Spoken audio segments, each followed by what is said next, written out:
Hello नमस्कार friends, जय हिंद, वंदे मातरम। तो डियर, अगर आप बीएड एंट्रेंस एग्जामिनेशन 2022 की प्रिपरेशन कर रहे हैं, किसी भी स्टेट का, किसी भी राज्य की बीएड की प्रिपरेशन कर रहे हैं, चाहे यूपी, बिहार, राजस्थान, मध्य प्रदेश, किसी भी स्टेट का अगर प्रिपरेशन कर रहे हैं जिसमें हिंदी पूछा जाता है और साथ में आपका जीएस पूछा जाता है, तो ये टेस्ट आपको देना है और आप चेक करेंगे कि आपका कितना प्रिपरेशन हो चुका है। ठीक है, 20 क्वेश्चन है और आपका टारगेट होना चाहिए 15 क्वेश्चन करेक्ट करने का। तो आइए स्टार्ट करते हैं आज का क्वेश्चंस। पहला क्वेश्चन ये आपका क्या है कि भारतीय संविधान के किस अनुच्छेद में आपातकाल का प्रावधान है। देखो, नंबर वाइज नहीं है, मैं वो क्वेश्चंस लेकर आया हूँ जो कि इंपॉर्टेंट है और उसके एग्जामिनेशंस में आने की प्रोबेबिलिटी सबसे ज़्यादा है। ठीक है, इसलिए सीक्वेंस में नहीं मिलेगा, लेकिन क्वेश्चन जो भी मिलेगा वो बहुत ही ऑथेंटिक और अच्छे क्वेश्चन रहेगा जो कि एग्जामिनेशन में रिपीट होता है। तो भारतीय संविधान के अनुसार किस अनुच्छेद में आपातकाल का प्रावधान किया गया है। आपातकाल का प्रावधान किया गया है अनुच्छेद आर्टिकल 352। कौन सा है? आर्टिकल 352। ऑप्शन बी आपका करेक्ट है। ठीक है, नेक्स्ट क्वेश्चन है आपका, बरदौली सत्याग्रह का नेतृत्व, आंदोलन का नेतृत्व किसने किया था। एवरग्रीन क्वेश्चन से कई बार एग्जामिनेशन में रिपीट हुआ है। बरदौली सत्याग्रह का सीधा संबंध है आपका सरदार वल्लभ भाई पटेल जी के द्वारा। ठीक है, तो नेतृत्व किया था इन्होंने बरदौली सत्याग्रह का। इंपॉर्टेंट है, कब किया था? ये किया था 1928 में किया था।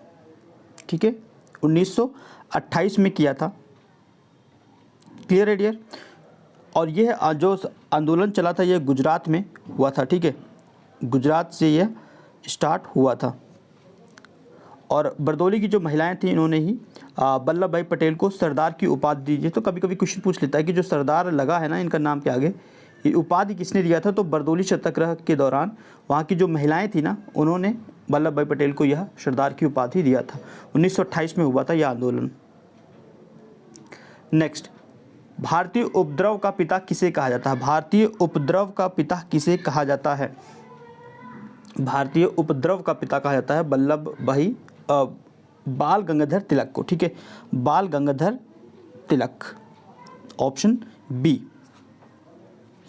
इंडियन होम रूल लीग की स्थापना किसने किया था। तो बाल गंगाधर तिलक ने किया था। कब किया था? 1916 में। तो ये भी एक क्वेश्चन बन जाता है कि इंडियन होम रूल लीग की स्थापना किसने किया था। तो बाल गंगाधर तिलक ने किया था 1916 में। ये भी आपको याद रखना है। ठीक है डियर।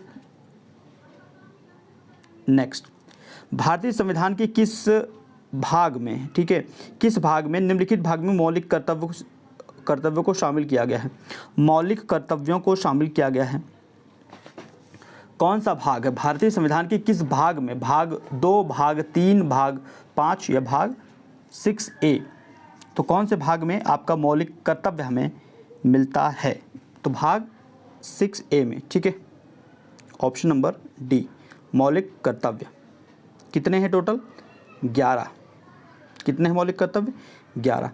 भारत में राज्य का राज्यपाल बनने के लिए न्यूनतम आयु कितनी होनी चाहिए। बहुत ही इजी क्वेश्चन है, लेकिन एग्जामिनेशन में रिपीट होता रहता है। ठीक है, तो 35 वर्ष न्यूनतम आयु है।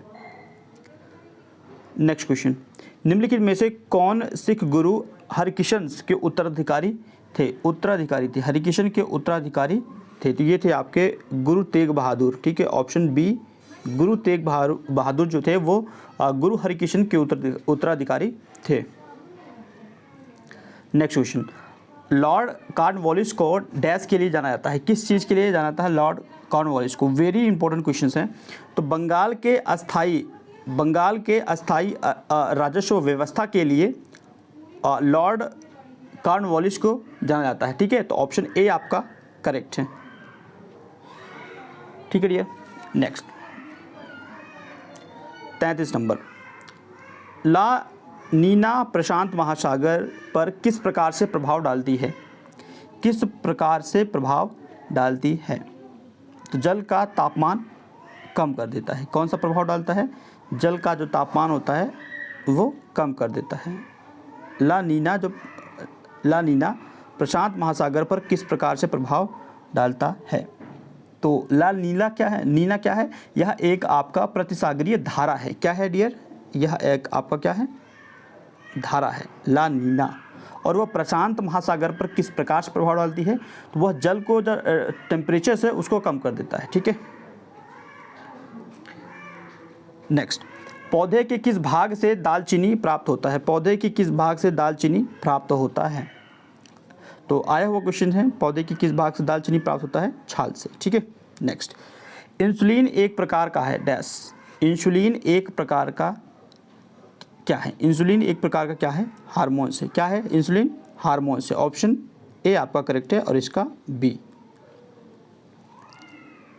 नेक्स्ट, लाल और हरे रंग के मिश्रण से कौन सा रंग प्राप्त होता है? लाल और हरे रंग के मिश्रण से कौन सा रंग प्राप्त होता है? तो ये हमें मिलता है, कौन सा रंग मिल जाता है हमें? येलो। ठीक है।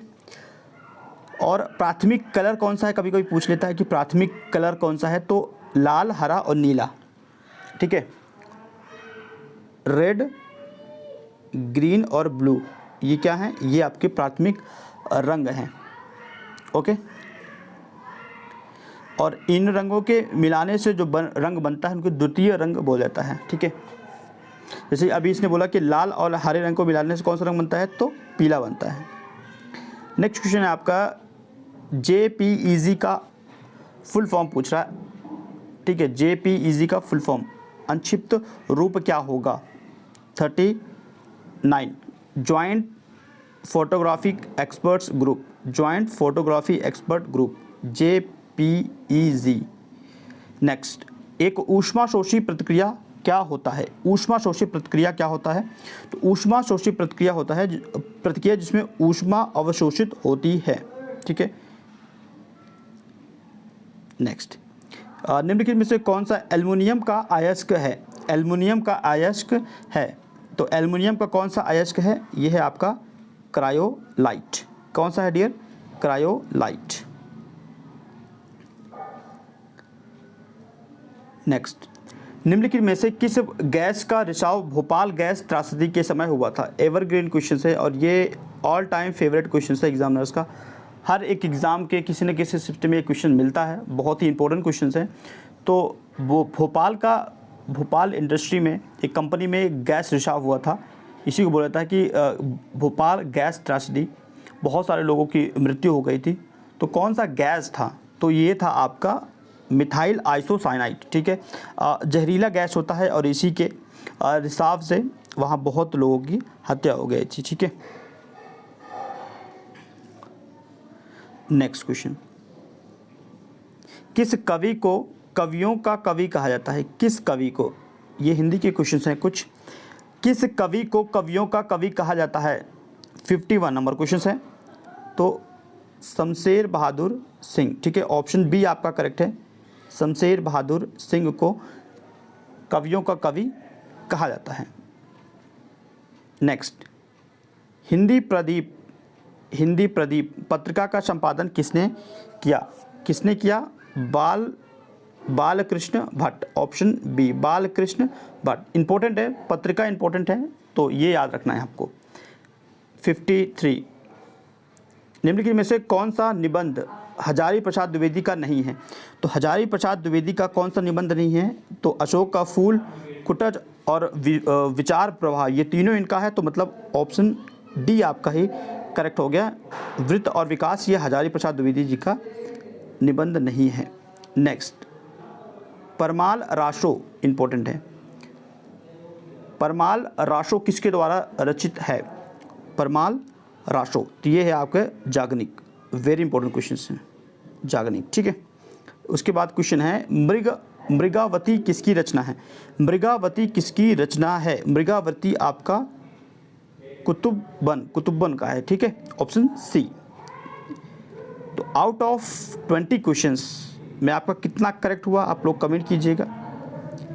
ये वीडियो आपको पसंद आता है तो लाइक करना है, शेयर करते अपने दोस्तों के साथ। चैनल को सब्सक्राइब करते हैं तो बेल आइकन प्रेस कीजिए, जिससे आपको लेटेस्ट अपडेट मिलता रहे। ठीक है।